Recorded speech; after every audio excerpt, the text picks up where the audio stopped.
are Caesar meatballs, second course, bolo. For Chef Phil Dwyer, there's no place like the kitchen. Very early on, came to realize that I had never met anyone who didn't have some beautiful memory around food. Conversations always came back to the kitchen. I developed a real appreciation and respect for that and realized that this was the only way that I could really share that with the world. It's really why I enjoy the hours, I enjoy the heat, I enjoy the stress of it, because I've actually, firsthand experienced guests stop me and say, wow, this really brought me back to grandma in whatever town. That's really the driving force of it. I understand from experience what a bite of food can mean. And you'll always find this chef cooking Italian classics with a side of soul at Grassona's Italian. Located on Beacon Street in Brookline, Grassona's is a rustic Italian eatery with various dining options, whether you want a seat at the bar, on the patio, or in their cozy dining room. The term Grassona actually refers to a pleasantly plump woman, which to Phil is a bit ironic. Plump, jovial grandmother in back, making her red sauce all day. We also really enjoyed the irony of the fact that I couldn't be any further from the opposite if we tried.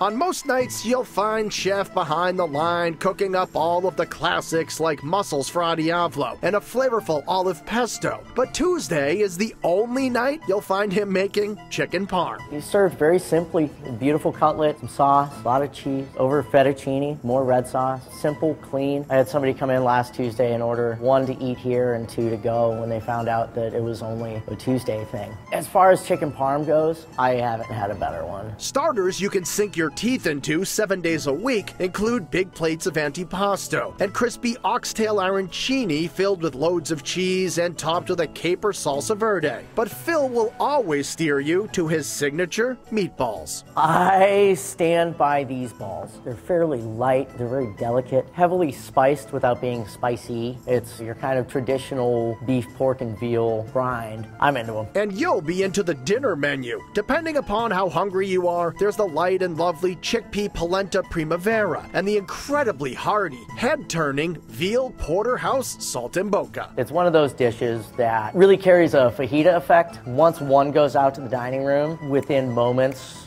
there's 5, 6, 7 of them on the board, and having nothing but clean bones come back is a good sign. Or check out the fried quail contandina, a dish that's truly a must-try. It tastes like the deepest, richest fried chicken you've ever had. It's beautiful, crispy, stays nice and juicy. If you're a big eater, you'll be satisfied, and if you're looking for something light, you'll be pleasantly full. And then there's the pappardelle bolognese that rivals any in the city. The pappardelle bolognese is hands down one of my favorite dishes on this menu. It's just very rich and creamy and bright. I make myself a bowl every day, and it's problematic.